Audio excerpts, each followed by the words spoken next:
What's going on, everybody? This is This Week in Geek. I almost said this is the Geeks of the Round Table because that's the Yep, shirt I happened to always me. wear. But we're back from a week hiatus and also back from I don't know, us actually seeing each other. Yeah, meeting, hanging out. Your first show as a married man. Yeah, man, yeah. So it's gonna be fun. We have a big one today because we didn't. I mean, we really didn't have a topic heading into No. this week, and we were just gonna do something fun. And then yesterday, something drops where a huge director that we're both big fans of, that I think Loki probably wanted to do Dragon Ball instead. Yes, but he's doing 100%. And we're definitely gonna get into that and talk about it. But Ren, how are you? You're back in the UK. Yes, I am back. I am very good. Back from my first red carpet, back from my first time in America, back from your wedding and meeting everyone. So I'm excited to get back into the show once again. And I've adjusted back to my regular time zone too, which is good. Oh, perfect. It's funny because when you're out here, you know, I like look back at like photos and stuff at the wedding, and I'm like, you know, if you ask myself 7 years ago, would I have ever met Ren? But also, would he have ever met all my friends? You know what I mean? Like, yeah. Like, and I was even thinking the same thing with Cody. I'm like, would they have ever met my friends? Like, and like you guys, they're wild, man. It down.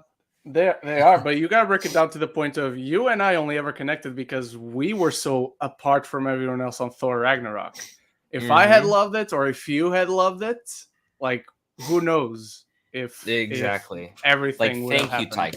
Thank you, Taika. Thank you, Taika Waititi, for making a better Thor movie the second time around. Yes, exactly. All right, so yeah. For those who don't know, the show has three basic segments. The first segment is when we look back on everything we watched this past week and rank it from the worst to the best. I will include stuff I watched over the previous week because I didn't watch that much in terms of movies. Then we go into our main topic, which Zach has already introduced. We're going to be talking about Destin Daniel Cretton taking on Masashi Kishimoto's live action Naruto. And after that is our personal favorite segment of the show, which is your questions. The best way to get questions, obviously, it's to actively support the channel through our super chat or tip link in the description. That's the guaranteed way to have your question answered. But if not, you can go up to the community tab where you see a post with a thumbnail for this video, the title for this video. That's where you leave your questions. We'll do our best to get to as many questions on there as we can. So without any further ado, ladies and gentlemen, and lastly but not least, thank you for watching us live. If you're watching us live, the replay, or if you're catching us on any of your favorite podcast platforms. All right, Zach, why don't you get us started with your weekly ranking? Cool. So surprisingly, I actually watched a lot. Just because surprisingly is the right word. Well, it's mostly because like when you're in the hotel, there's always random movies playing. That's true. And so I'd always sit down and watch a majority of it or all of it. So coming in last is I don't even know. I watched a lot of shitty movies. There's a lot of shitty movies that play on TV. You have not seen my bottom one. I know that. But I guess I'm gonna. I don't know. These are both tied, but I'll go Pacific Rim Uprising on last place. A very big disappointment. Decent action, but awful everything else. Everything with Charlie Day is awful in that film. Then up next, which these are basically just tied, is Men in Black International. And so Cynthia had never seen this, so I'm watching it because I'm like, it can't be that bad. Remember, because I'm one of the weirdos that do like Men in Black 2. I don't think Men in Black 2 is good. I like Men in Black 2. Oh, you do too? Well. Okay, cool. My favorite Men in Black is number 3. Oh, so okay, well, there you go. I'm the weirder guy. Yeah. So I didn't hate International as much as everyone else. I don't think it's good. I didn't give it a positive review. You know the cycles they made that they ride in the third movie? Yeah. My dad helped make those at his old job. No way. Yeah. That's awesome. So they had no idea what they were building. Yeah, they had no idea. Having met your dad, I can see that. Yeah, he's like, I have no idea what we're building, but we're building something where this thing like goes in. And then when he saw the movie, he's like, oh, that's it.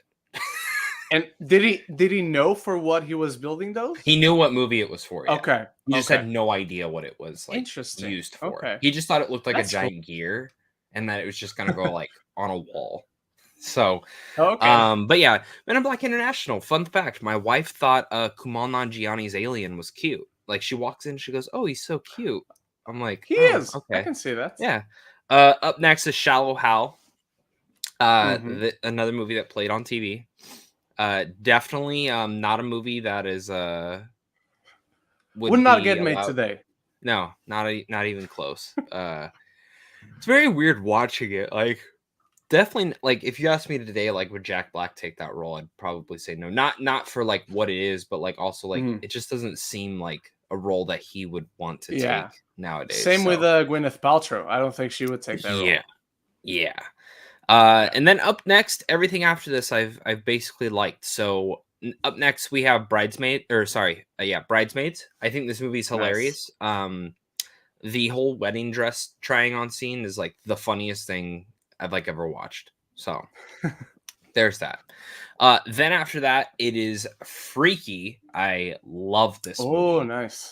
This movie is so much fun. It gets better on every rewatch. And it was a blast. Then up that, we have Avatar: The Last Airbender, the show. Binged the whole thing this week. I loved it. It has some of its issues, but I think once you get through episodes 1 through 4, it really finds its own footing. It finds its pacing, and it really takes off into the end. Couple things that I'm like, that's a little weird. You didn't have that. You didn't do that. And so I'm curious to see the long-term effects of that. Seasons 2, 3, what is their grander scheme idea? Was this something that they just didn't do? Is it something that they have planned for the future? We'll see. After that, I have Spider-Man No Way Home. I fucking love this movie. I watched it twice while we were in the hotel because it played twice, like throughout the whole thing. So this movie's so awesome. Like the second the other two come into the picture, it is just, it's everything you want. Then up next, I have Dune Part 1. Had to rewatch it before Dune Part 2. And watching it, I'm like, the second it starts and it does like the and then it jumps into the Warner Brothers studio. And then you have Chani kind of giving the talk over the narration. I'm just like, this also happens in the second one. Yes. I'm just like, this is so special. And then that night I went and saw Dune Part 2, which is my number 1 for the week. I have a full review of this. I know you're probably going to talk about it too. This is like one of those movies that it's like a once in a lifetime type of thing that you could see in theaters, truly, or at least once in a decade. Like, we get big budget movies, but like to watch a movie on this scale, I know a lot of people want to compare it to like Empire Strikes Back, but like I literally compare it to, it's the Two Towers of this decade because of the way that it plays out, but as well as just when you look at Lord of the Rings, I never saw those in theaters. I don't know. Did you ever see Lord of the Rings in theaters? I didn't get to see that. I saw. Okay. I don't know if I saw the Fellowship in theaters, but I know you definitely saw the last two. So and that's my thing is that when you watch those at home, in terms of visual effects, in terms of production design, in terms of practical effects, it's so big and feels realized. And nowadays, when you get films like that, it's usually all CGI. That's just the truth. Star Wars, what the hell is it called? Marvel movies, Avengers, Marvel, DC, like, and it's awesome, but it always feels fake. If you told me Dune Part 2, like even Avatar 2, which I love, Way of the Water, like it's huge, but at the same time, it's fake. Dune Part 2, I look at it and I'm like, if you told me that none of this was fake, I would believe. There's just the CG is invisible. The CG is invisible in that film. Yeah, exactly. 100%. And I know a lot of it is practical too, to a certain extent. Yeah. So, and I guess that's the big difference with Avatar, because in Dune you have real humans in real sets. In Avatar, they immediately, like, even the characters in that film are not real. So you can buy the technical artistry of how real the CGI is, but those creatures don't exist. Yeah. So there's another level that Dune has over it, to me, the way I see it. Which, I mean, that's no slight against Avatar. Avatar has No, not at all. Also invisible. Like sometimes I'm like, Yeah. when I watch those movies, I'm like, he went to another planet for this. Like, yeah, 100%. So, but yeah, that's my weekly ranking, man. Dune Part 2 takes the cake. All right. I will not have as much stuff as you will. My number 4, or number 5, because I guess we're doing shows as well, is Madam Web. This film was it is as bad as everyone says, but it's not a worst movie of all time situation or anything like that for me. It's just so much talent gathered in front and behind the camera, and they managed to do the worst possible version of every single decision they made along the way. I'm certain at this point we don't know really half of what happened behind the scenes, how much the script changed, what were the contracts all about, because not everyone can go out there and do the press tour for your film while shitting on it, and Dakota Johnson did. So I'm very curious, like over the next few years, maybe perhaps have you seen Sharonda's interview with I her? have not seen Sharonda's interview. There's a part she goes, how, Cassie's like all stressed out in this movie, so how's a way that you help yourself without getting stressed? And she's like, tequila, which I'll probably be doing in 2 hours from now, a shot of tequila. Fair enough. And I'm Jesus Christ, man. Should I still go see this, or should I just wait for it for streaming? Honestly, wait for streaming. Just don't pay. Just wait. That's how this started. It wasn't even one of those, like, I've been saying this for like 2 months now, but I was like, this is a car crash and I need to be front row to see it. It's not even that entertaining, a car crash. Like, it's just dull. It's dispassionate. Like, a lot of times, like, you see terrible movies and you're like, but clearly effort was put into it. I hate to say that I didn't see that in Madam Web. At least, and in the way I see it, it's because the executives kept meddling and just dried out, killed off the passion, the investments of every artist involved, from the director to the writers to the cast. Just it's you're not going to be entertained by how bad it is. You're just going to be disheartened by how bad it is. So I would say, you rather watch Morbius again or this? Yes, Morbius. That's saying a lot. 100%. Yeah. Okay. Yeah, Morbius. All right. On top of that, I watched this on the plane. I watched this new Western called Calamity Jane. Not the classic that I saw mentioned actually on a TV show I was watching, on a movie I was watching yesterday. But the new one, and I only saw it because it stars Stephen Amell from Arrow and Emily Beth Rickards, also from Arrow. And I'm a fan of Arrow, so I wanted to watch it, and it's fine. It's a very clearly low-budget film, almost has this indie sort of vibe to it, but it's not quite an indie film. It's fine. I'll tell you what I said in my Letterboxd review. If you were ever a fan of Arrow and are a fan of these actors, watch it out of curiosity. But if the actors themselves don't really appeal to you, you don't have that emotional connection, don't bother with this film. It's just absolutely fine. It's more of a background noise kind of movie. On top of that, I watched this film yesterday because I was thinking about it, called Welcome to the Punch. Do you know this movie? Have you ever seen this film? It sounds familiar. So it stars James McAvoy and Mark Strong, and Andrea Riseborough, surprisingly, and also the guy who played the governor in The Walking Dead. He's in it too, because he's British. And it's very fine. It's this very 2013 nice little thriller. But one thing that I noticed yesterday, and I watched it because I remember, I really like this film. So I was interested to see how it held up. The thing with this film is it is so quintessentially British in the way it presents itself, in the direction, in the way it captures the city and the police work and all that. Because your procedural shows, your cop movies and all that, they're very different from the British style of making those kinds of stories. But then when it comes to the script, to the plotting, to the names of characters, it feels like it was a film that was presented or auctioned by a studio to be made presented to a studio, and then none of the big studios said, we want to do it. So the script just somehow made its way to the UK and became this very quintessentially British production. So it's weird in that sense, but it's a nice, tight little thriller that I enjoy. I hate the ending. This movie did not know how to end, so they just went a certain way with the end that I'm like, it doesn't resolve anything. So it's a shame.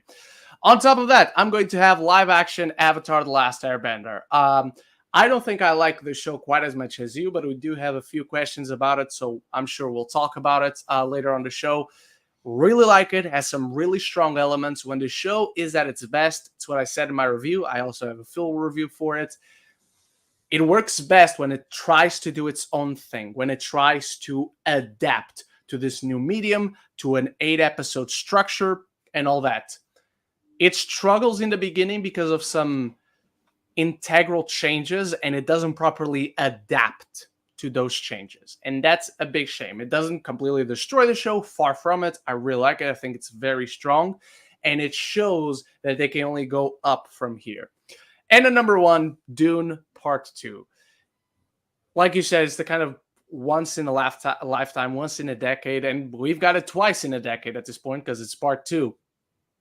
And it's the kind of film that I'm so happy I could be able to watch on IMAX my first time. The sound, the visuals, the story, the characters, the themes. There's so much more richness.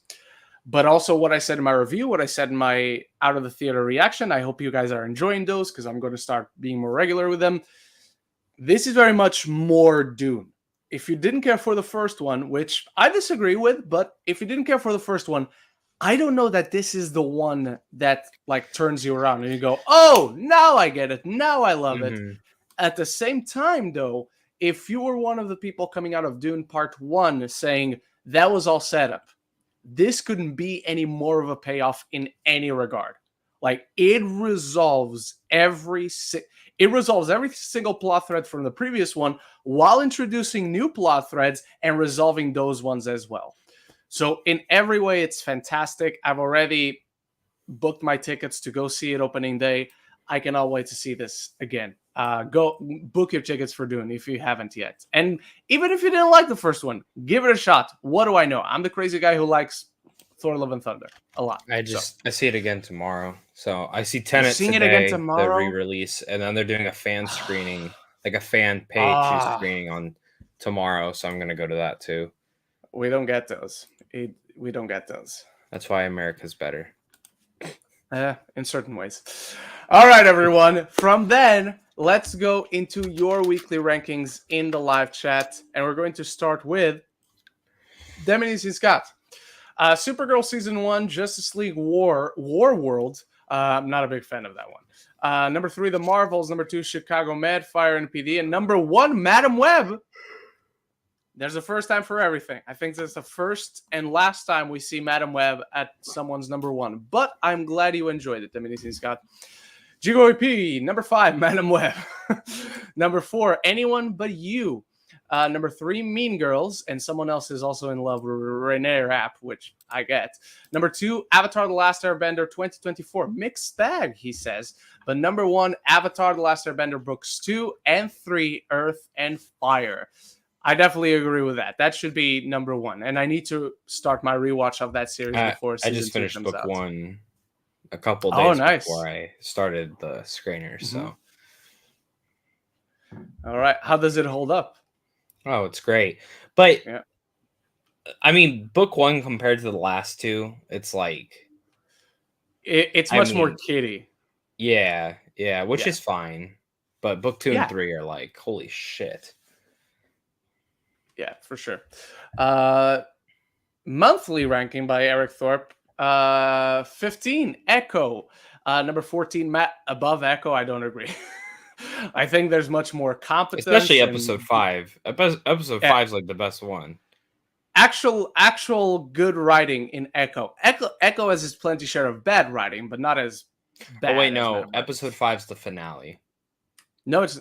Is it? Oh, yeah, it is. Yeah. But episode 4 and 5 are the strongest. Episode 4 is the strongest. Yeah. 14, Madam Web. Number 13, Asteroid City. I definitely would put Madam Web below Asteroid City, but not Echo. Number 12, Griselda, which I'm curious about watching myself. Number 11, Archangel. I don't know what that is. Number 10, Past Lives. Number 9, Kingsman: The Golden Circle. Number 8, Argyle. And where's the rest? Here we are. Number 7, Justice League Unlimited. Number 6, Shutter Island. Number 5, Peacemaker, ahead of Shutter Island. That is bold, my friend. Number 4, True Detective, which I still need to watch the new season. Number 3, The Sopranos. Number 2, The Wolf of Wall Street. And number 1, Oppenheimer. At least with that top 2, I don't have any qualms with. I don't know if you do, Zach. Because yeah, why the fuck is Past Life so low? Oh, fair enough. I thought you were going after The Wolf of Wall Street. No, I mean I would have put that at number 1, but it's still in the top. But you get why Oppenheimer is number 2. Yeah, yeah. I get it. All right, do we have? And that's it. And that's it. All right, fair enough. All right, everyone. From then, let's go on to our main topic. Like Zach said yesterday, we didn't properly have a topic, so we're keeping what we were going to discuss today for next week, unless something major breaks. But today, Destin Daniel Cretton has been officially tapped to direct a live-action Naruto movie. Now, you and I, Zach, we have had many conversations about Naruto, how much we love the show.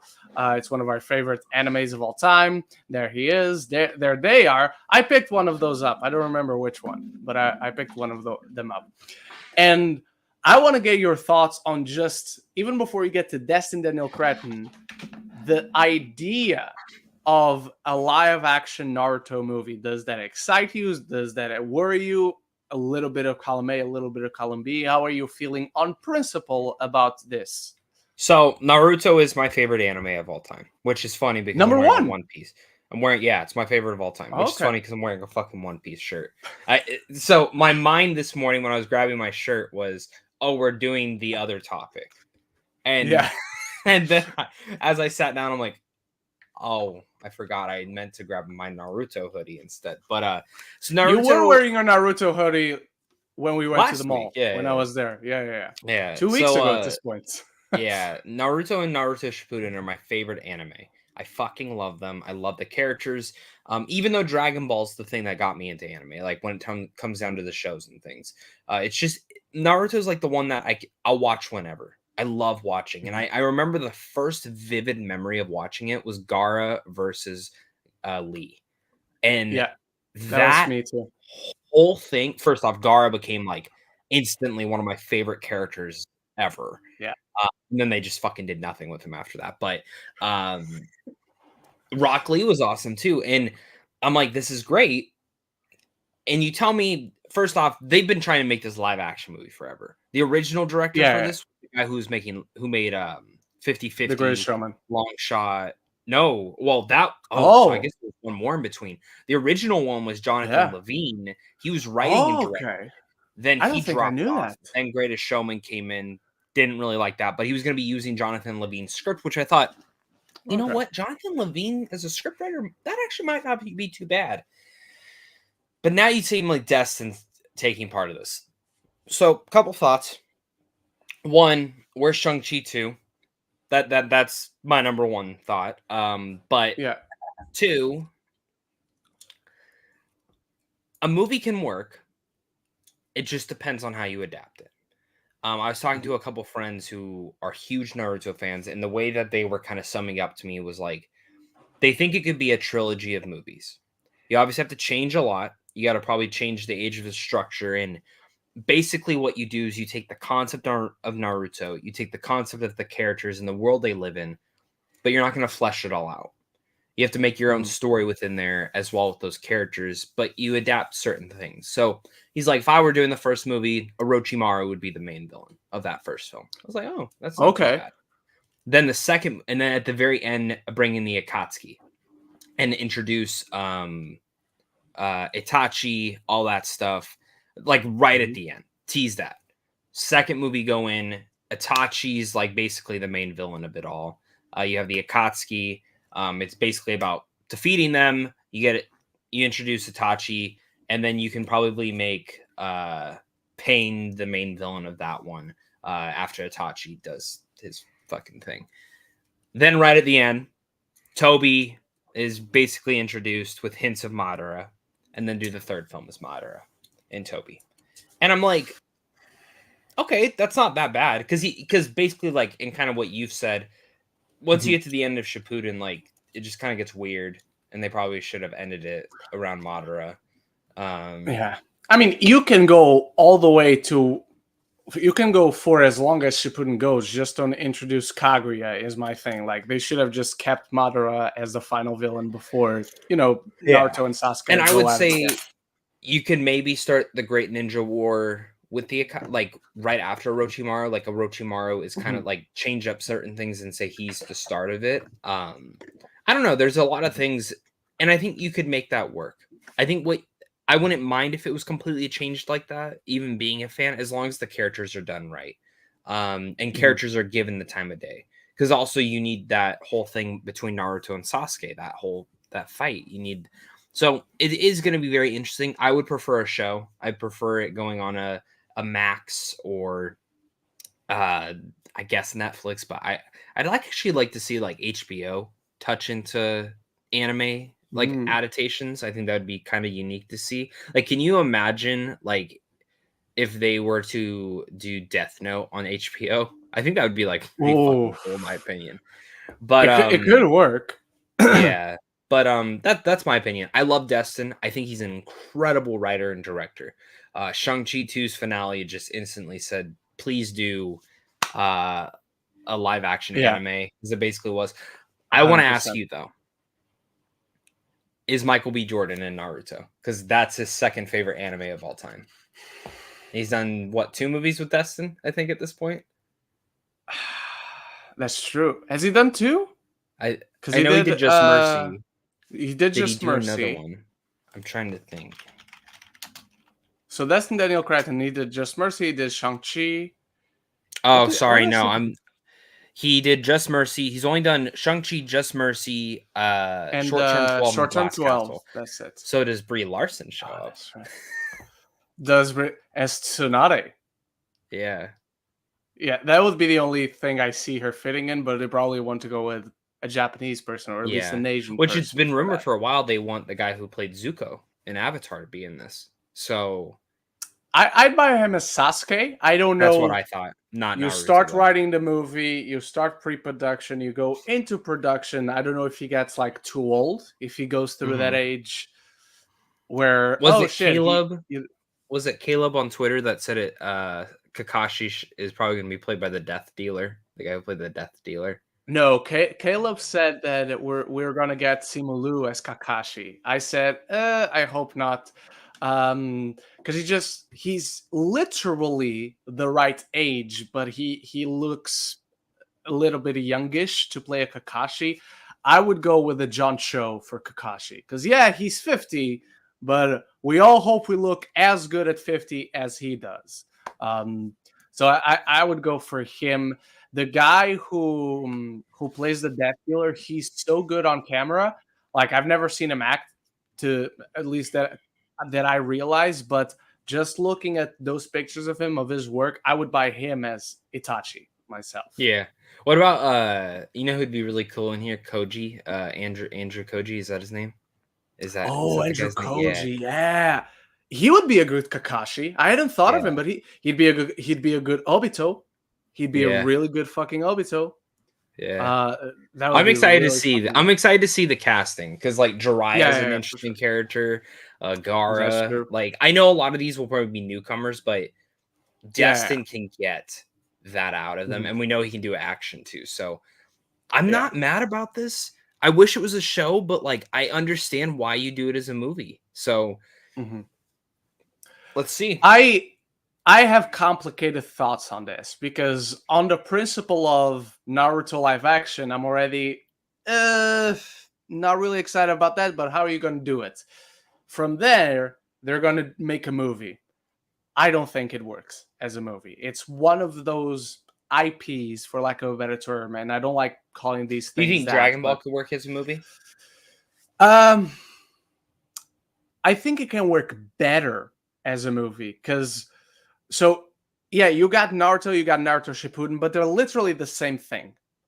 Like the show becomes bigger, obviously, the characters continue, but there's not a big difference.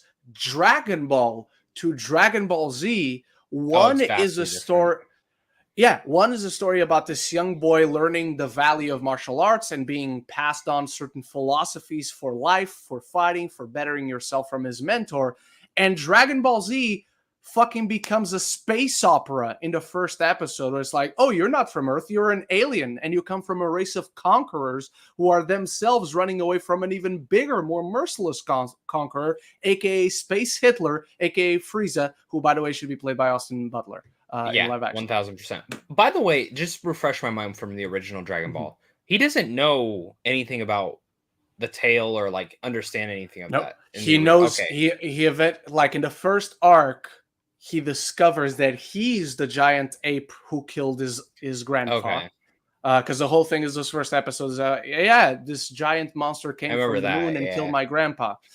And so from then until Dragon Ball Z, the first episode, he knows he has this thing, but nobody knows why, nobody knows how.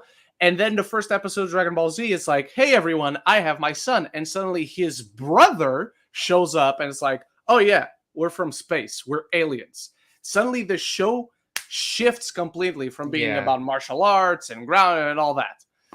So I think if you are going to do Dragon Ball as a movie, I think Dragon Ball works as a trilogy of movies.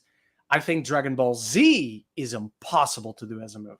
Yeah. Like it just doesn't work. So I feel the same way with Naruto, because Naruto is in the vein of a Dragon Ball Z from the beginning. So whether you do Naruto or Shippuden, you can't start at Shippuden. I don't see how you start at Shippuden. So if you are going to do a movie, I guess I would start with the first episode of Naruto, where he steals the scroll and he has this teacher who betrays him and this guy who does trust him. So I would make that essentially the first act, while at the same time I show the Itachi murdering all the Uchihas, traumatizing. Like so you tell those stories in parallel in the first act.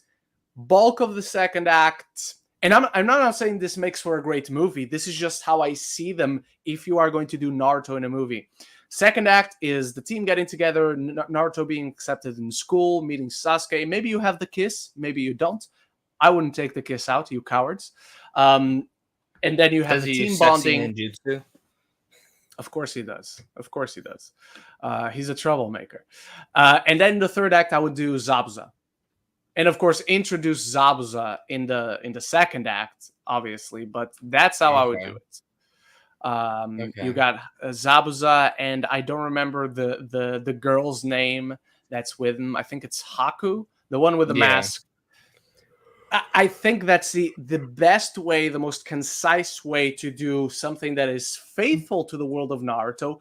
It's not world-ending, cosmic, and superpowers just yet, but you get enough of an introduction to the world, to the people who aren't fans, and a very streamlined story that keeps, like you said, the characters are adapted well. The story is the best adapted it can be, but you don't go like all out to the highest level. Be modest in your aspirations, in your goals. Don't be too ambitious.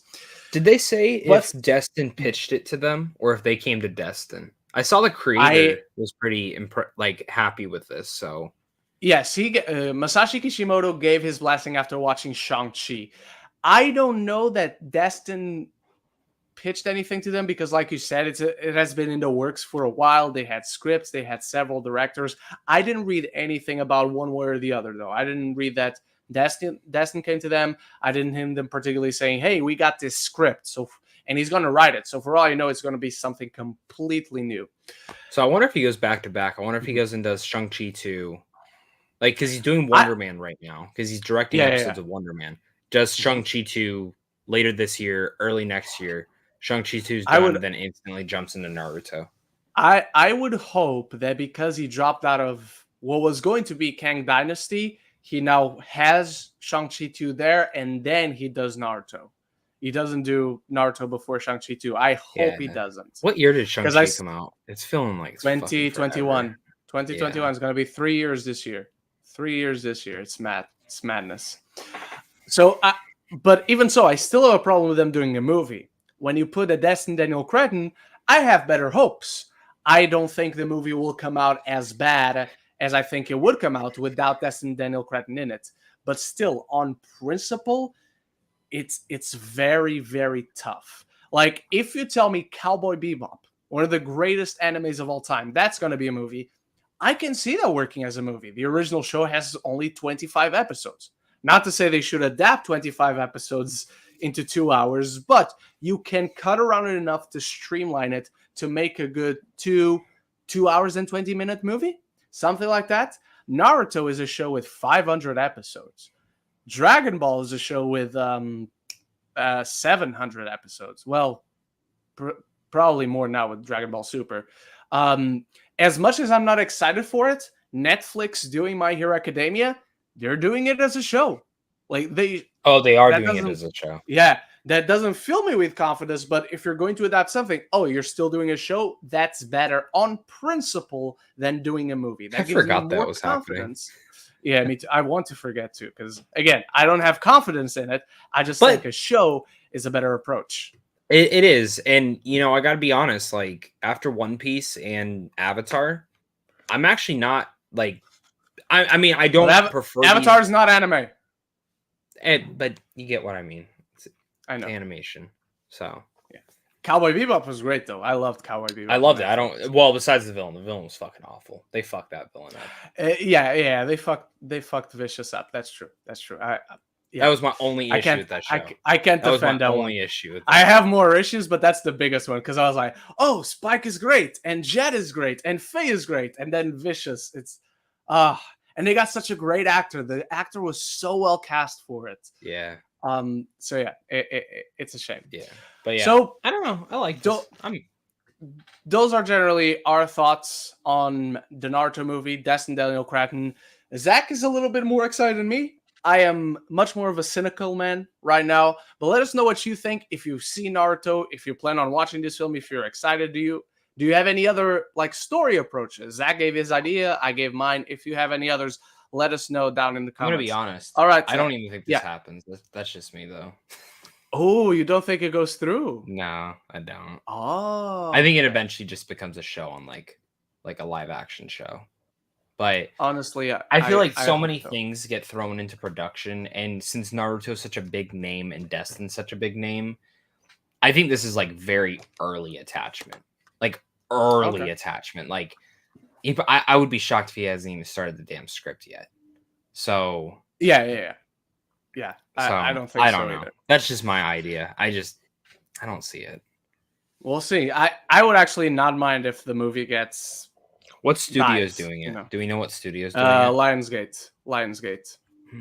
Who needs a franchise? They did John Wick. They did John Wick. I mean, they did the Hunger Games. They did La La Land. They did Saw. I'd love to see Chad Stahelski touch. Oh my god!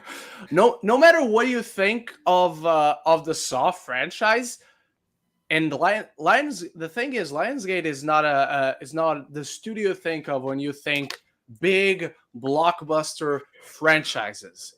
However, every time they went on a franchise, Hunger Games, John Wick, Saw, it worked. Again, no matter what you think of the Saw movies, they're still going. They have not stopped since 2004. So that's the literally the meaning of success. I certainly have a few share of Saw movies I hate. I know it's not everyone's favorite franchise, but it hasn't died yet. So let's see if they can hit that lightning in the bottle with Naruto. So yeah. All right, Zach, what's first? Do you want to get started on the questions? Yep. All right. So Jacob Hubbard reviews asks, hope you both are doing great. Me being me, I have to ask, what are your thoughts on Gareth Edwards directing the next Jurassic film? Hope you have a great one. Great. I wasn't excited. I mean, honestly, like I rolled my eyes. Like, really, you're gonna try and push a Jurassic Park movie into like for next year? Then you say who's writing the script? They're gonna delay it. Oh yeah, it's getting delayed. But you say, okay, the script, okay, original writer, but he's 50-50 sometimes. Then you say David Leitch was originally directing it, which I was like, oh, so if this movie has, I think you were out here when that was announced, right? I think we were walking into the suit store, and I said, if they put guns on a dinosaur's back, I'm all in. And then we did the show there, and after the show, it was reported that David Leitch bowed out of Jurassic World. Which then Gareth Edwards directing, who just did the creator. I'm so about this, that I'm very curious to see the vision, but I'm also like, there's been some rumors going around that the script's really good. Like they wanted someone who's going to come in and not change the script because they're proud of it. I hope so, but yeah, I mean, count me in, man. Count me in. Is it Jurassic Universe now? That's what I hope. So I'm not of two minds on this. I'm excited, but I'll specifically explain to you why I'm excited. Because we talked about it. I was excited for David Leitch for it because the Jurassic World franchise was not approached the same way as Spielberg approached the original and the sequel. They were more action movies, but they lacked a distinct identity. They were just generic blockbusters, and they had dinosaurs, which is always cool. At least two of them had dinosaurs. So I was excited for David Leitch because he can give that distinct style and flair and energy that he has in all his movies to the Jurassic franchise. Gareth Edwards, he doesn't bring that style at all. It's very different. However, his style, while different, echoes that same style of Steven Spielberg, where he captures this world of awe and wonder and danger. Like nobody does scale and world building as Gareth Edwards. Maybe Denis Villeneuve does it better, but hey, he's not attached to the Jurassic franchise. Gareth Edwards can bring that spark of the Jurassic movies that have been missing since The Lost World in 1997. So I think he's an amazing, amazing fit. I am very excited to see him. All right. Nathan Holton, thoughts on Ballerina and Mickey 17 being delayed? Mickey 17, we knew about being delayed. We just got a specific date now for it, which sucks. I don't really get why they're putting it in January, specifically from the studio that is the only studio that cares about stories out there. That's fucking bullshit. Ballerina, it sucks. I'm not saying necessarily blindly believe what they put out there, where Chad Stahelski is going to be working with the director to fix some certain sequences and all that. I'm not saying blindly believe that, but if that is the reason why they're delaying it, fine. If you're going to have Stahelski directly consulting on it, that can only be a good thing. I just hope it doesn't delay Highlander too much longer. Zach?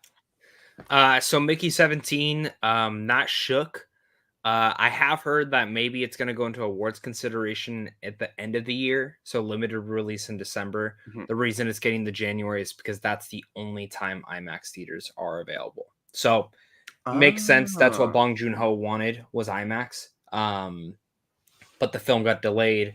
And then I think Dune took its spot, right? We would have already seen the movie by now. Or was it Godzilla? Yeah. I think Godzilla took Godzilla's. Ballerina, I have not been excited for this movie, like whatsoever. Mostly because I like the director who's doing it. I think he did a fun job with Underworld, but the definition is fun, not holy fuck, my mind's blown. Like when I watch a John Wick movie. So, hearing it's getting delayed almost an entire year, I'll be honest with you. I think they're going back, and I don't think it's just consulting. I think Chad's fucking directing. And I hope not. Reading the reports, it's just action. Like he's just making action. Like, and they've done test screenings. Test screenings were pretty solid. But Chad must have watched this. Yeah, they were solid. They were solid though. Okay. And that's my thing. When you go to a John Wick movie, the story's not always the best thing. It's the action that you come away from. But there is this sensibility and mythology that you're impressed by. And I've heard that that's all in there, but it's the action scenes that I haven't heard shit about, which makes me go, okay. Okay, so maybe they're just not. So for me, you're pushing it back And a year. Is it due to schedules? Is that why? Like they just can't get Ana de Armas until could be, could be, fucking June, or they can't July? get Keanu Reeves or whoever Yeah. else. Yeah, So it's very interesting. I do I wonder, really however, want. because Yeah. you were just talking about it, it's a lot of the action sequences that you haven't heard about that we see that he's going to fix. The best thing about the John Wick movies is that the action isn't just action. The action is so great because the action tells a story. I Yep. wonder Agree. if that's what was missing in this movie. Because, like you said, Len Wiseman is a good director. I like most, if not everything he's done. Off the top of my head, I don't remember everything he's done. Yeah. But the Total Recall remake is good. I don't want to hear anything about it. And so I wonder if what Chad's bringing in this is he's going to direct the action sequences. I think that'd be interesting. Even though, again, I hope he doesn't, because I just want him to go straight to Highlander and direct I do Highlander. too. I really want him to do Highlander. And I gotta be honest with you. I mean, they're in full steam ahead on Highlander. Like I would assume that's Henry Cavill's next film, basically. So because he's Yes. already training, Yes. right? He's got that, and he's got Warhammer. So, like, yeah, in and terms of Warhammer's movies, gonna I don't be see what else is doing. Warhammer's gonna be a big ordeal. Yeah, and That's he's a gonna be a producer long in time. Yeah. Warhammer. Yeah. I don't think we hear about anything about Warhammer until July around Comic-Con because Warhammer has a pretty big Yeah, that makes preference, sense. and so does Amazon typically at Comic-Con. Yeah, So I wouldn't be surprised if we hear any details like casting, stuff like that. And then they'll probably go into production right after Highlander on that. But yeah, dude, Ballerina, I mean, it just kind of makes my assumptions like if Chad's not doing it, then like what's the point? But like at the same time, like I don't know. I want a Kane spinoff. I want these like what directors like but also this whole universe that he was going to be kind of shaping wasn't a thing when the Ballerina was being crafted. It was just being made. So maybe that's also another reason now is that he has a vision for what he wants this world to be, and the Ballerina wasn't shaping up to be that to what would be now. And basically, the Ballerina has to be great when it's kicking off, or else people are just going to be like, it's not John Wick, so I'm not going to watch it. Because if Ballerina is great, people will be like, oh, these John Wick spinoffs can be awesome. Exactly. And that's what they probably the want. Continental wasn't. I like the Continental. Boo. All right, what's next? Thoughts on Letterboxd Patreon, 35 80 pounds a month. I've considered getting it. Now, Nathan Holt, it is not a month, it is a year. It's not a month, because I would not be paying for it if it was that. That is much cheaper. Yeah. So but I wouldn't pay for it. It's to change posters. Genuinely, it was an impulse buy. I bought it because I was bored sitting at my desk and I wanted to do something. Dude, not judging at all. Just to me, it wouldn't be worth it. And genuinely, like, I'm just waiting to see if it is or not. You know, like, does it push your reviews more? Does it not? Is it just for customization? We'll see. Yeah. Like, if it doesn't do anything big for my letterbox, like by the end of the year, I'm not going to subscribe again for next year. That's just like how I felt. So, your turn. All right. Thoughts on Joker 2 having a $200 million budget and Gladiator 2 having a $310 million budget. So, before you answer, Gladiator 2 does not have a $310 million budget. It had a $160-something million budget, and because of the strikes, because of other elements, the budget got inflated. So they got to the point of that's their budget, but that's which is not Ridley Scott's fault, by the way. As much shit as I talk about that man, it is not his fault. As much as I'm not excited for this film, not his fault. So yes, currently that's the budget they're dealing with, but it did not start out that way. Joker 2, on the other hand, why does this movie cost $200 million? I'm sure a big chunk of that is going to Joaquin Phoenix, to Todd Phillips. They both get bonuses. Lady Gaga is in it. Joaquin's getting that's going to cost you a lot. Joaquin's 20 million. Lady Gaga's 12, and Todd Phillips is the rest. So someone did a breakdown, and it was like the original budget was like 65 million. That's basically what went to all three of them. So it was like 12, 20, and then Todd had like a big back end. Still, if we assume that's it, so 65 million just for the three of them. Another 65 is still nowhere close to. That's my thing. To Like, 200 what million. did they build A actual musical? sets? You know what I Yeah, mean? Like, did they legit? Because I don't know. we haven't seen a lot about this. We saw that they filmed in person in New York, but what aren't we seeing? We've not seen a lot, and at the same time, I've seen more than enough. I'm not excited for this film because I don't care for the original. Yeah, could it be? But yeah, I'm curious if the 200, because they filmed in New York. I wonder if New York's like, yeah, no, we're gonna charge the fuck out of you to film here and close down shit. Like a mob operation. Like, yeah, you can film here, but we're gonna charge you. Come over here, man. Yeah. If you don't pay us back, we're gonna cut you on the legs. We're gonna throw you in with the fishes. All right. All right. What's next? Have you seen Vin Diesel's Instagram post about Fast 11? He's had a meeting about it, which surely shows it will be getting delayed. Predictions for Fast 11 and Dwayne Johnson spinoff Fast film looking to be canceled. I'll let you start with this one. Dwayne Johnson's spin-off movie is not getting canceled. They still need to address all the allegations against Vin Diesel. I'm not saying he's guilty. I'm saying the allegations need to be addressed. So investigate that shit before doing anything else. Predictions for Fast 11, I don't know what you mean. Like predictions in terms of box office, predictions in terms of story. Because my prediction is we would see it in 2026, 2027. Ooh. And the Hobbs spinoff will come right before that. I think we'll end up getting the Hobbs film, like, honestly, a couple of months prior. Like 5-6 months prior. Okay, interesting. I can see that. But I don't have any specific predictions like for story or box office. I remember that 10 didn't do too hot, but I don't remember like how much or how little it made. I have not seen Vin Diesel's Instagram post. I don't know if you have, Zach. You have not. So yeah, but the Dwayne Johnson movie is not getting canceled at all. No.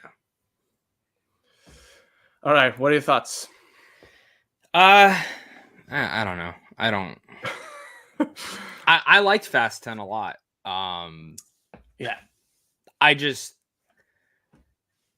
At least they're only doing one more. Supposedly. You know what I mean? Like, at least they're. Just do Fast 11. If you want to continue the universe, just do Hobbs movies. That's it. Just have Jason Momoa kill everyone in the family, and we'll all be happy because he was the fan favorite. Jason Momoa was the best. He was the highlight when 100%. He said, and he did his little fucking skip and said, "Here we go." Yeah. That is like my favorite thing. Yeah. So that is the greatest fucking thing, man. You know what bothers me in that movie? You know what bothers me? So you know when the very ending when they're standing over the dam in Portugal? Like yes, I remember that. Yeah.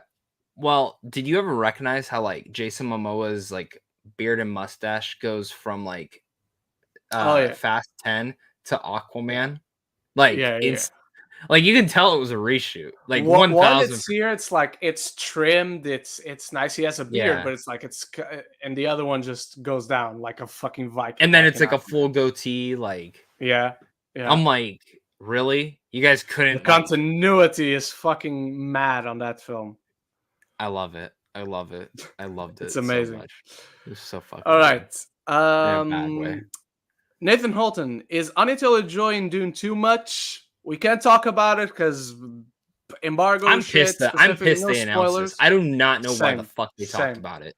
Spoilers. Easy, very, very quick answer before we move on. No. Yep. Yeah. That's it. All right. What's next? Why do most A24 films not come out in the UK or they come out months later? It's because they do not like you. It's because they do not like you. That's why. They. I should have read this one. You can probably have a better answer. I do. So think about this. A24 distribution. Okay, as a studio that distributes their films, Disney has a distributor in the UK. Warner Brothers has a distributor in the UK. Lionsgate, Paramount, the two top best distributors here in the UK. Sony. A24 does not have a distributor in the UK. So whenever one of their films comes out in the UK, they have to find a new distributor, and you have to have distributors who are interested. You know what distributors are interested in? Money.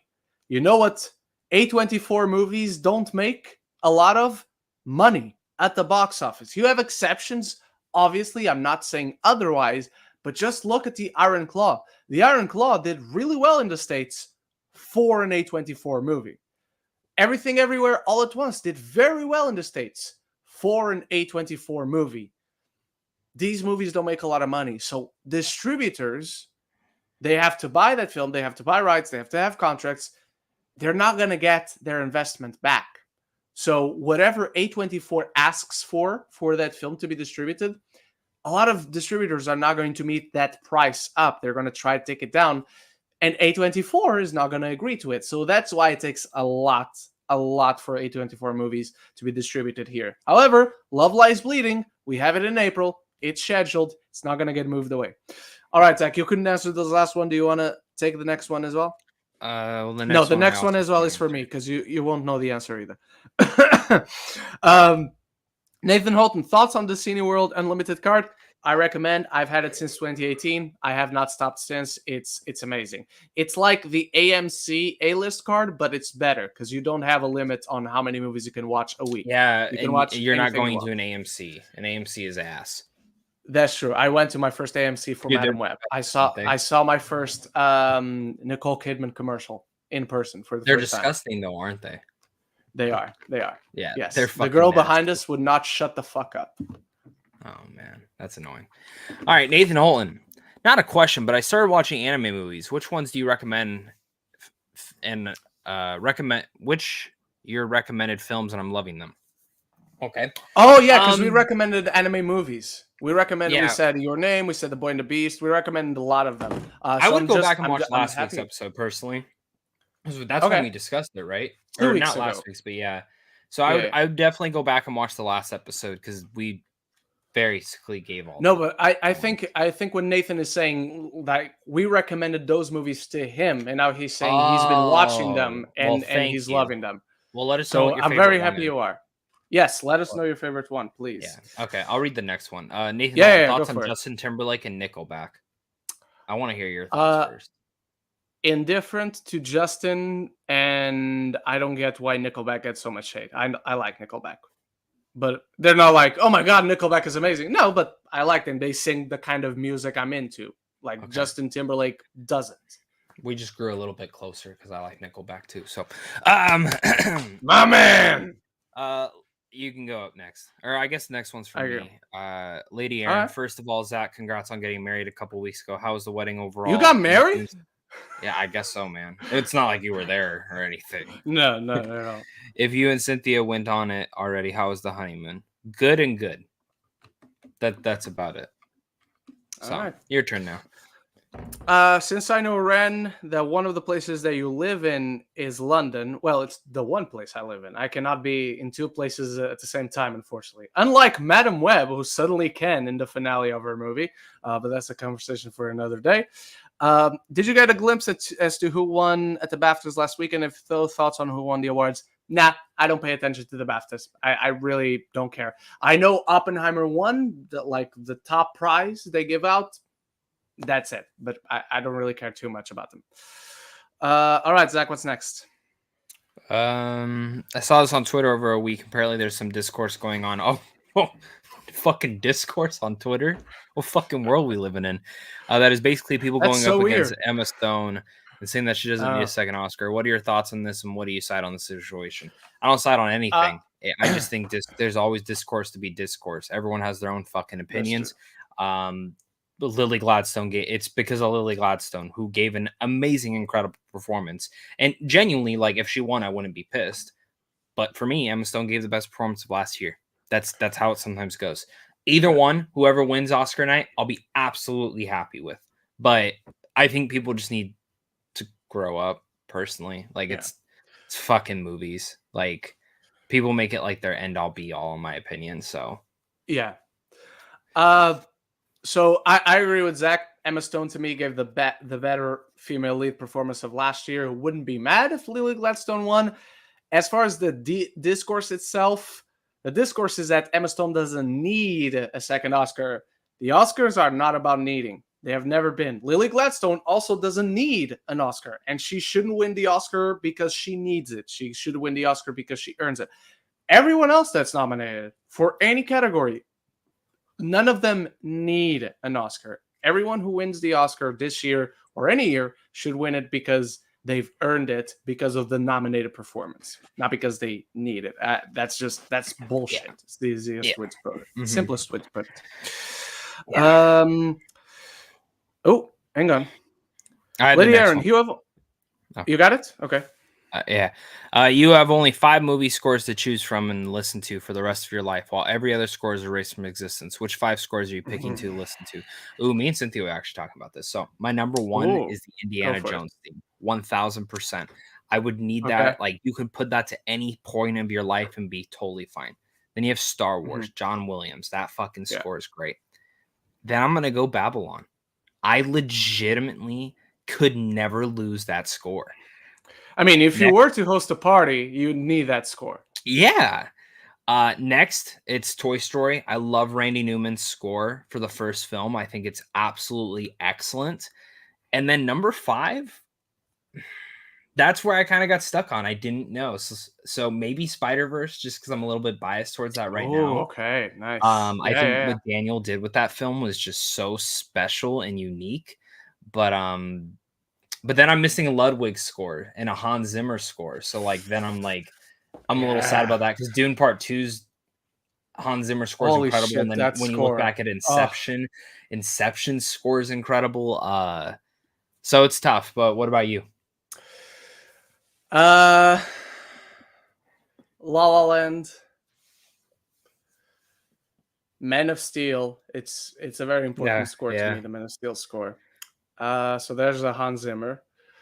Avengers, the original Avengers. Star Wars. I just remembered another score. The Batman score, man. Michael Giacchino. Oh, but like that is so dark. Like, it's so good though. It's so good. It's excellent. But like, if you could only save 5 scores, so what I got? I got La La Land. I got Man of Steel. I got Star Wars, and I got what was my 4th one? You didn't say 4th one yet. Yes, I did. I said La La Land, Man of Steel, something, and then I said Star Wars. But then now I'm forgetting the something. I guess I'm going Lion King. You gotta have Lion King. How do you know? Oh, Avengers. There it is. Oh yeah. Those are the 5. Okay. There it is. All right. What's next? No, you said this last one. So I'm going next. Lady Aaron, since you guys probably didn't watch the Grammy ceremony, never. What are your thoughts on Billie Eilish's "What Was I Named For? What Was I Made For?" being the first song from a movie? Since my heart will go on to win the Song of the Year at the Grammys. My thoughts are, congrats, Billie Eilish. I really don't give a shit about the Grammys, but good for you. How the fuck did you just do that? Did you see the bubble that popped up next to you? No, there was like a look, there's a bubble. Holy shit! What the fuck? What the fuck? Oh, it doesn't show up with you. It's not showing up with me either. Oh, okay. So for like people who are listening to the audio, we do a thumbs up on the camera, and then a bubble a GIF pops up of a thumbs up. What the fuck? It's not showing up now. What the hell? Well, at least it showed up when I tried it again. I thought I was going crazy. No, you're not going crazy, man. I saw it. All right, what's next? I want to explain this to I'm gonna keep trying. I'm gonna keep trying. What is that? What is the sorcery? Lady Aaron, there were a ton of movie trailers that got released during the Super Bowl a couple weeks ago. What was your favorite movie trailer and least favorite movie trailer? Well, I didn't watch them all. The one we reacted just talk about my favorite. Yeah, literally just watch our reaction. Yeah. The most genuine fucking thing ever. Like that was so fun. So that was amazing. Definitely that. Anything else? Like Twisters was pretty good, but I only saw it after. Twisters, I actually watched that later because I barely watched it when I was on TV. It actually, like, I'm not a diehard fan of the original. I liked it. I've never seen the original. Oh, you haven't? It's good. No, but like I know of it. I know like the iconic scene with a cow. Well, I know Bill Paxton, Ellen Hunt. Like I know the basics, but I've never actually seen it. I think you'd like it. I think so too. But what else came out? Deadpool, Twisters, Monkey Man had a new one, but I didn't watch it. Oh, Wicked yeah. had one, but I wasn't. Oh yeah, Wicked was a first look, and they clearly showing. So they very wisely did not name it a trailer or a teaser trailer. It's a first look, so it shows you part 1 and part 2 because they've been shooting back to back. Yeah. So. All right. Lady Aaron, since I know you went to everyone knows I went to California. What did you get to do in California? What was the best thing that you did over there? Did you meet anyone famous? So several questions. What did I do? I went to Disneyland twice. I had my first red carpet experience, including doing red carpet interviews to 2 of the stars from the original Avatar: The Last Airbender. I interviewed the voice of Sokka. And I interviewed the voice of Toph, which was incredible. I met several stars that night, just saying hi to everyone, took pictures, all that. What else? I had a tour of Disney Animation Studios, and it was amazing. I went to the Funko store. I got my Funko Pop made. Here is me with a camera and some popcorn, because I always carry both those things on my hand. What else did I get to do? I went for a hike in Runyon Canyon. I saw the Hollywood sign. I went to have In-N-Out. Me and Tessa, who I was staying with, so thank you so much to Tessa and everyone in the family if you're watching. I went to a live taping of Taylor Tomlinson's talk show or sketch show. What else? I think that's it. Did you like In-N-Out? I liked In-N-Out. If I had it here, I would go for In-N-Out before going to a McDonald's or a Burger King. Mm-hmm. I would not go to In-N-Out before going to a Chipotle. Here, if I was in America, I would probably go to In-N-Out before going to a Chipotle there. Yeah, but In-N-Out is good. In-N-Out is good. I think I'm forgetting something, but if I remember, I'll talk about it later. All right, what's next? With the announcement of the best casting category coming for the 2026 Oscars, what are some of your other categories that you hope to get added at some point, and why?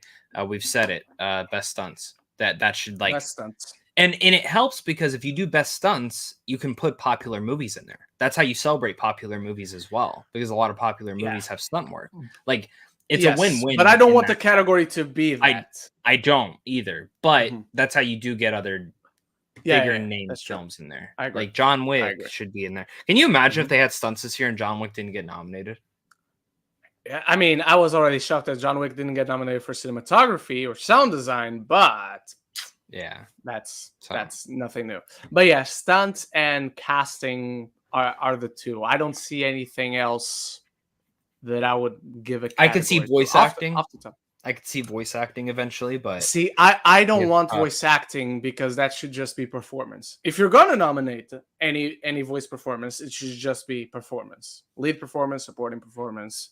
I would give a category to motion capture specifically before giving to voice, and not to say motion capture should also be included in regular performance. It's just tough though because not every year has huge motion. Capture. I know. So, I know. Yeah. That's the thing. But voice acting has enough, every single year to if there's a worthy performance there, to add it to the bunch.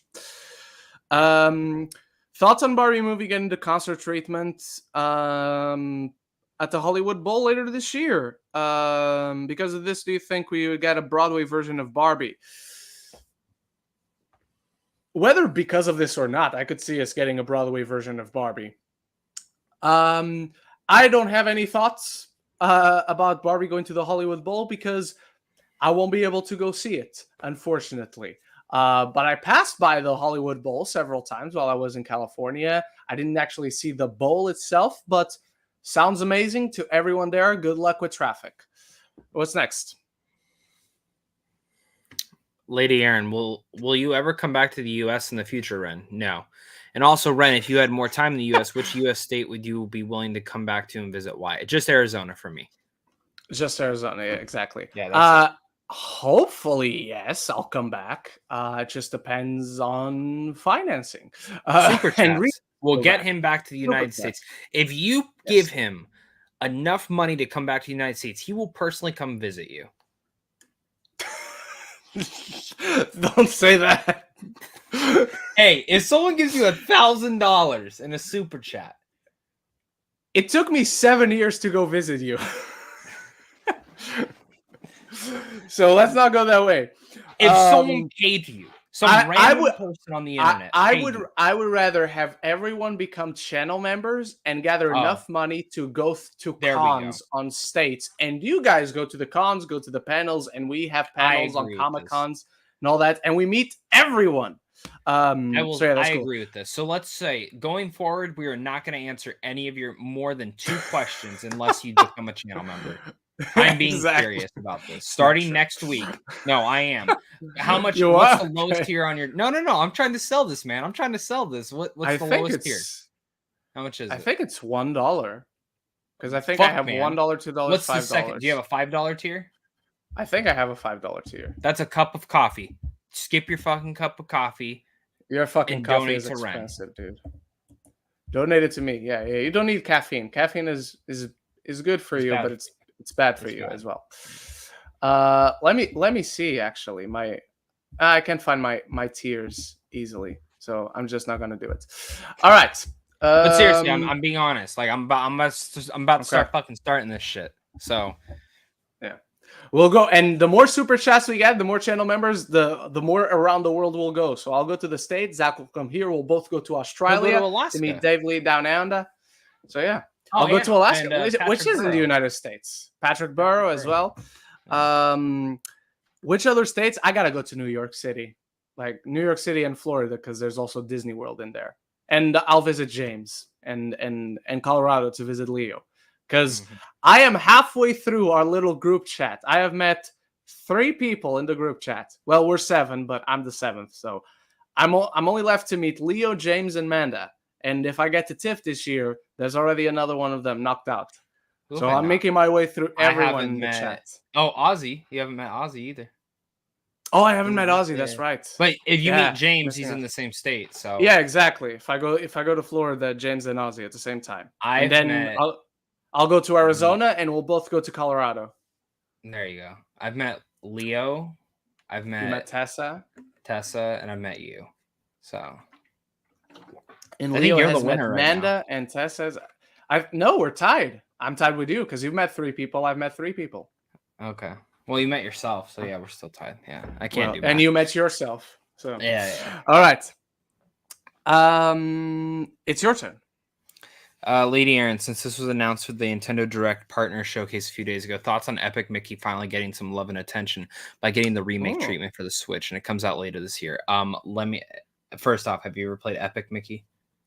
No, but I'm reading this. I'm like, oh, I'll finally play Epic Mickey. Dude, I know what it is. I just never played it. Epic Mickey is one of the best fucking platformers ever. The fact that it's been stuck on the Wii for the last 12, 15 years is like that's why I didn't play it. It was only on the Wii. It's just on the Wii. So and there's 2, right? There's sequel. 2. Yeah. 2 is on the 360, the PS3, and the Wii U. It's not as good, but it was because it was rushed. My hope is that Epic Mickey does great, and they do too, but they fix it. There's just a lot of bugs. But it's co-op. He plays Mickey and Oswald, so it's kind of a cool dynamic. But I Oswald at Epic Mickey. Did you? You saw Oswald? Yeah. What the fuck? I love him. I've only met him once. He was at California Adventure. Right at the start, right? Yeah. Right to the Cars gas station to the left. What the fuck? Sorry. I didn't know this was. No, I'm mad. I'm mad, dude. What the fuck?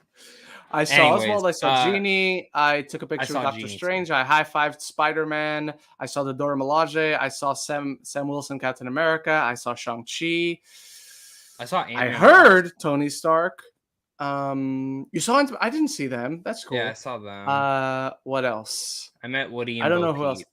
I saw Goofy. I saw Mickey, but he had an alternate costume. I saw Donald. I didn't see Goofy. I saw Cruella, but I was waiting for a picture, and then she just started walking away, and I'm like, okay. She probably could smell I love dogs. I saw Boba Fett. I told him his show was shit. I didn't. But yeah, I saw Boba Fett. You did? No, you didn't. Cynthia, I got so excited when I saw Boba Fett because I've never seen like any characters walk around Star Wars land before. Oh, okay. Yeah, like it was very rare. And she's like, who would make you, like, if we turn the corner, who would be even more? I would, like, if Ahsoka turned, because there is Ahsoka. They do have Ahsoka walk around sometimes. Yeah. I was like, I'd shit my pants right now and then. They also have Mando and Grogu, but I didn't see that. So, but yeah, no, Epic Mickey, big 2 thumbs up. Thumbs up. Come on, do the thing. Do the thing. Do the thing. No, it's not doing How? It. I don't know. Did I? You did it. You got it twice in a row too. Yeah. Nope. Oh, there it is. Come on. What the fuck? No, it's not. Oh, there it is. Oh. Again. Maybe it's just you because you're the host. Maybe it's just because I'm the host. Yeah, I don't know. I'm first so time confused. We're like 5 years old right now. Hey, so wait, I have to leave it a bit. So try leaving it a bit. Wait, do this. Do like thumbs down. Does it do a thumbs down? No. Oh, there it is. There it is. I wonder if this is actually like giving a like to the video itself, but we'll figure that out later. Lady Aarons, since we have a Pokemon Presents coming on Tuesday in honor of Pokemon Day, what do you guys hope will happen during this, and what kind of huge announcements could we get from this? We're going to get a new game. It's just a matter of, is it a new Legends game? Is it a remaster, a remake, or is it Gen 10? I know everyone is looking forward to a Legends Unova. I'm very excited if that's the case. I would be into like the regular black and white remakes or Kalos remakes. Like, I obviously would be skipping over Unova, but I think Kalos Gen 6 is the game that really needs remakes right now. Not only because they would bring back Mega Evolutions, but they would fix a lot of the bugs that have haunted that gen for years now. Personally, I would prefer Gen 10. I'm just not counting on it. So I think we're getting a Legends game. Zach, do you have any thoughts? I agree with everything you said. I also figured this out. It's because you're on a Mac, right? I am. Oh, is that why? With a Mac. Go like this. Okay. Go like this. Oh, there it is. Go like this. Go like this. Other hand. Oh, no, there it is. There that is awesome. That is green screen wizardry right there. Even though I don't have it. Go like this. Go like this. Here we go. I'm teaching you. Oh, confetti! You have to clean that up now. Okay, I'm gonna send you the link so that way you can figure out how to do it. Okay, do this now. While you talk, I'm just making hand gestures. Oh, that's what the weather's like right now. Yeah. Go this way. 2 thumbs up. And then do this. Ooh, what's this? That is awesome. Okay, so now, cool. Dude, here, I'm going to send you the link so you can see all the pictures or what you can do. Okay. God. All right, you just keep talking. I'll make hand gestures. Give 2 adults this. Right, Lady Aaron, since Madam Web is out, where would you rank it in terms of superhero movies that you've already seen and ever would place it? I have never seen it, so this is all up to you. I'm not telling you what I place Madam Web in the best or worst superhero movies of all time. I'd have to think about it. Like, off the top of my head, I can tell you it's low. It's probably bottom 10, but I don't know like where it is. I don't have off the top of my head every single superhero movie. All right. Lady Aaron, we're doing part 2 arriving next week and hearing all the huge praise it's getting. Is there a chance it could get a Best Picture nomination at the Oscars next year? Great review, by the way, Ren Zach. Thank you very much. It's the favorite right now, like by far. Like I I don't see a world where it doesn't. I just hope Villeneuve also gets his recognition. So, Zach? Yeah, if it's not nominated, I don't know. Like, yeah. That's my thoughts. All right, what's next? One of the best things about the first Moana was the memorable music and unforgettable songs. However, what are your thoughts on the Lin-Manuel Miranda not returning to write the songs for Moana 2? You're close to this. He's the only one not coming back because he didn't write the music alone. He wrote the lyrics, and he had people of Polynesian descendancy, musical artists, doing the music for the movie with him. Those two people are now coming back with two other people. So I think that's interesting. I wouldn't get my hopes up. I wouldn't get my hopes down necessarily. Of course, Lin-Manuel Miranda is fantastic talent. Of course, we'd love to have him on a new one, but I wouldn't necessarily lose hope for the music just because of that. Zach? Yeah, I mean, I don't know. I'm not huge on. I don't really care. I just got to see the final product. Someone coming back or not, as long as, like, I know Lin was a huge piece of it, but, like, obviously, like, they can still make a good movie with good music without him. So yeah, of course. All right, what's next? The SAG Awards are on tonight and might give us the ultimate decision on who will probably win the acting categories. Will you guys be watching the SAG Awards? If not, will you get updates on who? I will just read on Twitter. Exactly. So I will not be watching because it airs at 2 a.m. for me. But I will be watching tomorrow because Anne Hathaway, Emily Blunt, and Meryl Streep are hosting. That's a Devil Wears Prada reunion right on stage. So I will be watching, not because of the awards, don't really care, but I want to see the three of those ladies together. Jigori P, thoughts on the backlash Chris Tuckman received of his video on Madam Web about how it's mostly the studio's fault for the film's overall quality and how some people negatively thinking he's giving a pass to directors and writers. Number one, he's not giving a pass to directors and writers. He has always said he sides with the artist. That's just his outlook on things. I personally share that outlook as well because he talks about movies from the perspective of a filmmaker. I talk about movies from a perspective of a filmmaker. That's what sets me apart. That's what sets him apart. And for years now, he has talked about how he's not a film critic anymore. It isn't fair that he's working in the industry and also being a film critic. That's not what he does. That's not what he's interested in doing. And even in the very video that got backlash, he opens the video up by saying, this is not a Madam Web movie review. And it isn't. The whole video, he gives off Madam Web as a jumping point for a conversation, but the conversation is about the studio system. It's never about Madam Web. So it just melts my brain how some people are so obtuse about it and can't figure out, even when he's fully open and honest about it and gives his reasoning for why he's making the video the way he's making the video, and still people try to create an uproar about something that isn't there. That's the main problem with Twitter these days in general. And I have two more thoughts on this, adding to everything you're saying. First, I guarantee 95% of the people did not watch the full video. They watched the clip. 100%. 100%. And they're you're dumb. If you do not watch or read a whole thing, you can't comment on it completely. Second, his producer for the film he's making came out and said Sony at one point was in early talks with them about acquiring Shelby Oaks. So interesting. Like, he's obviously not paid or done anything. Like, he's talking shit. Like, literally about Sony too. So yeah, I don't know. I think this is another reason why I despise social media film tour. Like, it shouldn't even be a controversy. It's not a controversy. People are making it a controversy for the dumbest thing.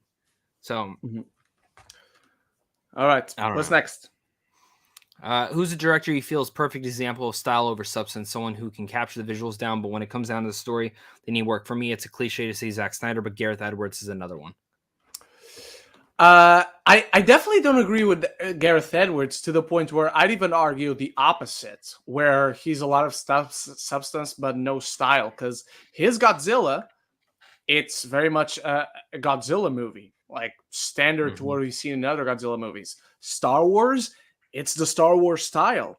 The creator, he cherry picks from so many sci-fi classics. You could accuse him of using the styles of a number of other directors. He always has the substance. Godzilla has the substance, even though it doesn't work for me. The substance is there.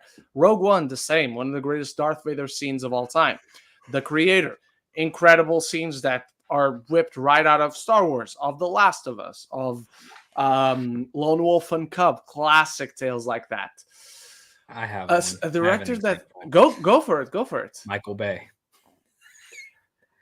I mean, I wouldn't argue with it.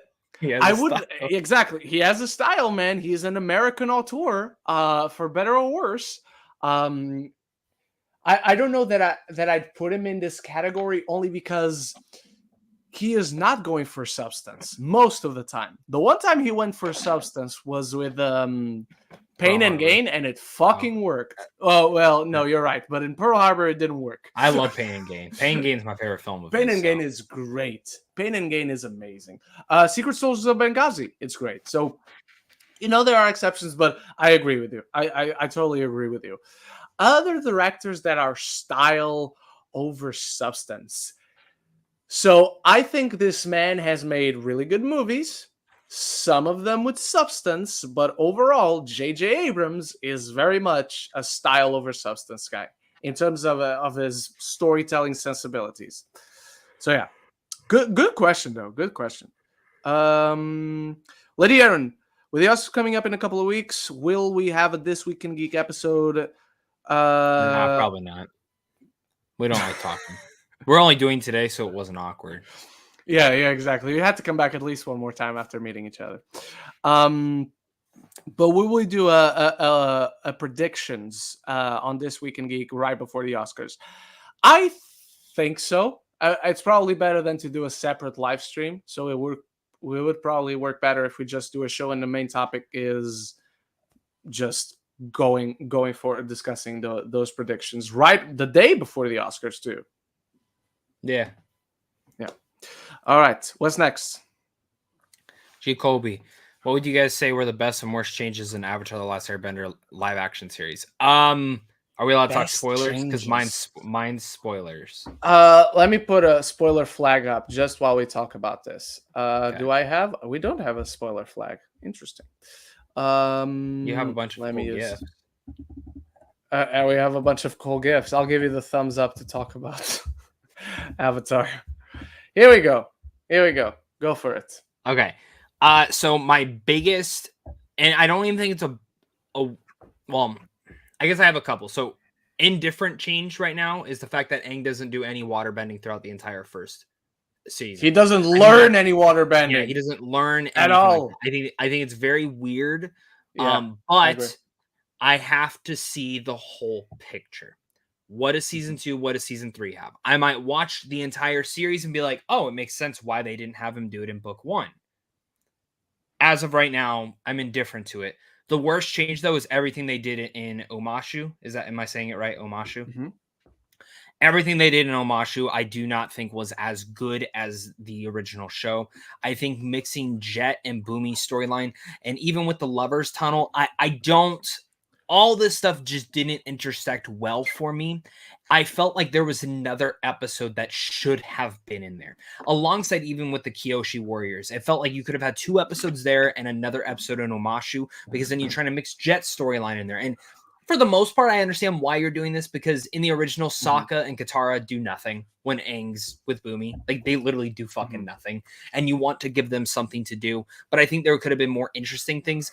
And alongside, I think having 10 episodes would have helped out, because you would have been able to flesh out Katara and Aang a little bit more. You would have been able to flesh out the character dynamic a little bit more.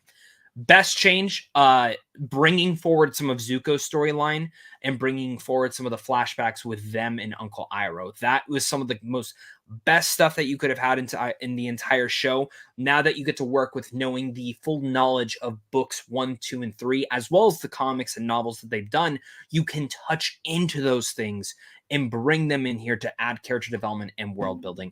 And as well as best, the first 21 minutes of Avatar, touching on the whole air temple. It's great. That was really well done. And I was really impressed with it. So best change is how they handle Iroh, and already gives a little bit of his backstory in this first, without doing a Tales of the Box of Bossing Say fully, but to give us which a they little will. bit. They will. And then he'll get an award. They have to.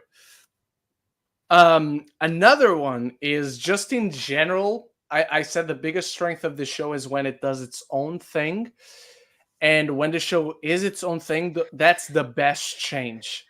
Yep. The worst change is Aang not learning any water bending, not really mastering water bending by the end of the series at all.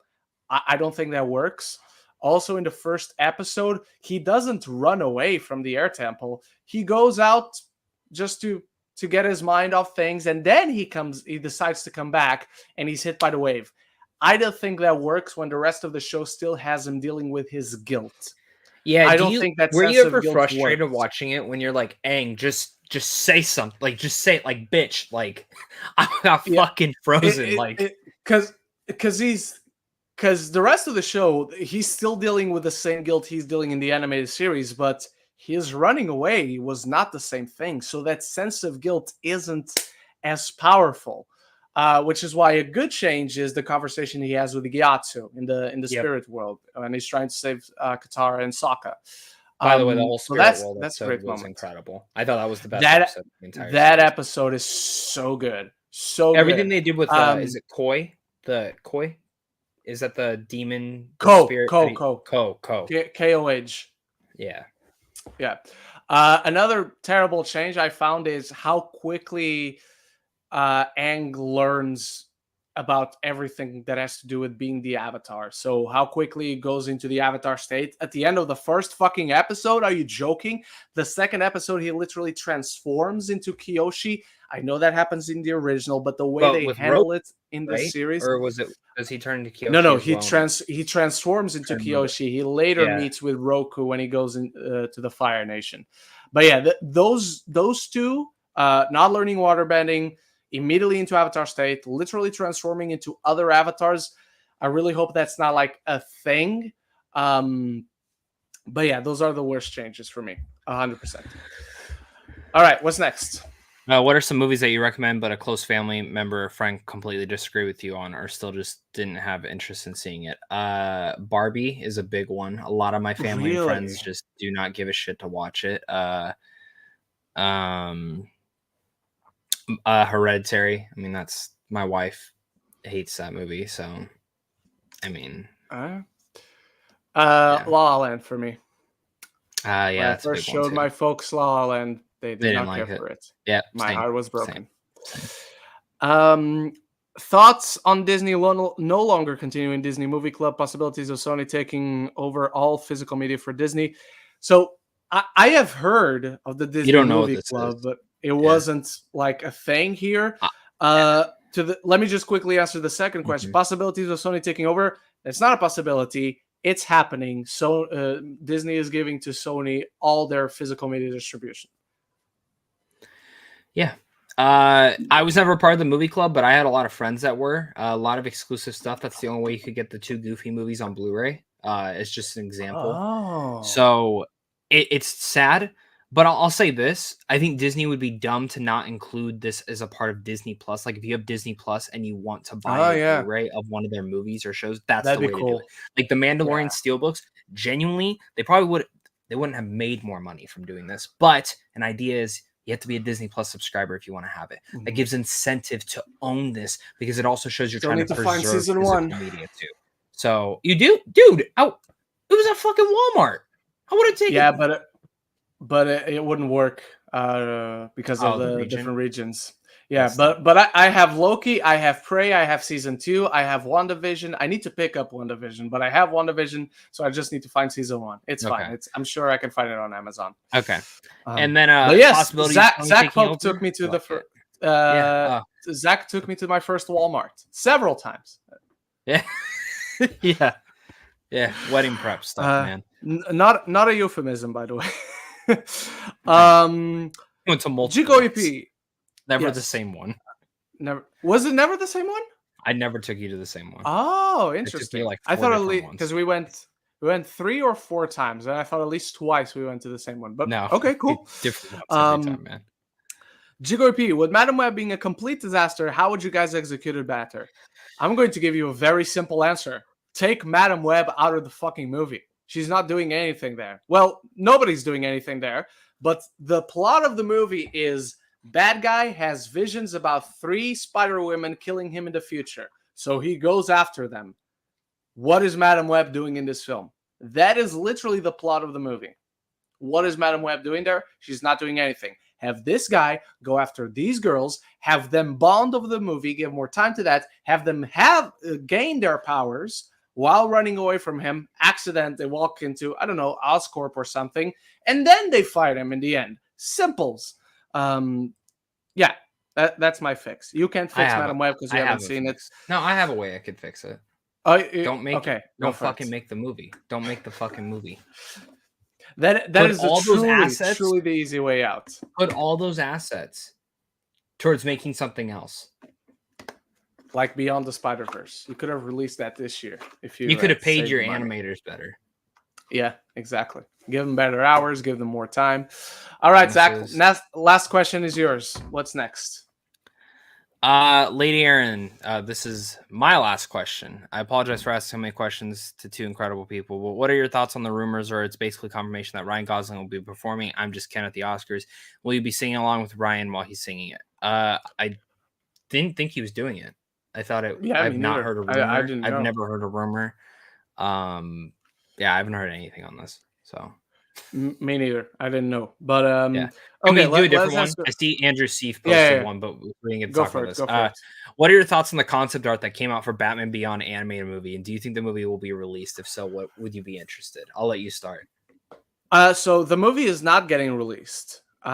At least this version of it is not getting released. Maybe they'll do a Batman Beyond movie. Maybe it'll be live action. Maybe it'll be animation. Who knows? Batman Beyond is about to be in the Justice League Crisis on Infinite Earths Part 2 movie that's coming out in April. And he's going to be voiced once again by Will Friedle, which is awesome. Thoughts on the concept art? Look, it's cool, but at the same time, those are literally shots from Spider-Verse just with Batman Beyond on them. So, of course, that style, that vibrancy, that color popping off the screen would work in a Batman Beyond. But what is the actual idea for this film? I need to understand what's the actual idea in the story for that film for me to actually get excited. Because I understand why you would use pictures from backgrounds of Spider-Verse, just put Batman Beyond on that, it fits, and that's how you pitch it. I understand that. I would do the same. If we're looking at it as an announcement and asking, are we excited for the film because of these pictures? I'm not really. I need to see what an actual story is. Zach? Batman Beyond is my favorite, one of my favorite animated shows of all time. I have a fucking statue down there of him. Yes, you do. I remember. And I just, when I saw this was announced, I was like, yeah, that's the most obvious thing you could do is a Batman Beyond animated in Spider-Verse, and it would make fucking money. It would do great. Yeah. I love the artwork. Obviously, it is very Spider-Verse-ish. It's basically just putting Batman in there, everything that Ren said. But we don't know the concept. All I know is that it would be visually engaging, and I want to see this. I think one day we will see something like this, but it probably won't be the same pitch as what they gave. And who knows, though? I mean, James Gunn surprises us And I think it would be really dumb to not do something like this, specifically with the success of Spider-Verse. But also, was the script good? Was the script as good as Spider-Verse? Because Across the Spider-Verse, if you guys have not, I highly recommend reading the script. That script is so well written. And it's great. But I can't speak for that. All I know is that I would absolutely be down to watch this. It's Batman Beyond, so we need more of that in this world. All right. Thank you so much for watching, everyone. We're going to call it a day today. We already went over like 10 minutes in the runtime. So if we have any of your questions left to answer, save them in the document, throw them out again next week. And yeah, we'll probably do the topic we're about to do today.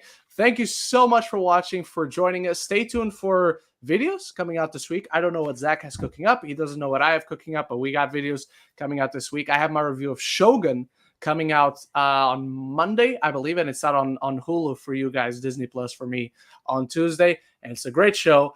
Can't wait for you all to see. Can't wait to talk more movies and TV with you. So until the next time, ladies and gentlemen, love each other and love the movies. Bye-bye.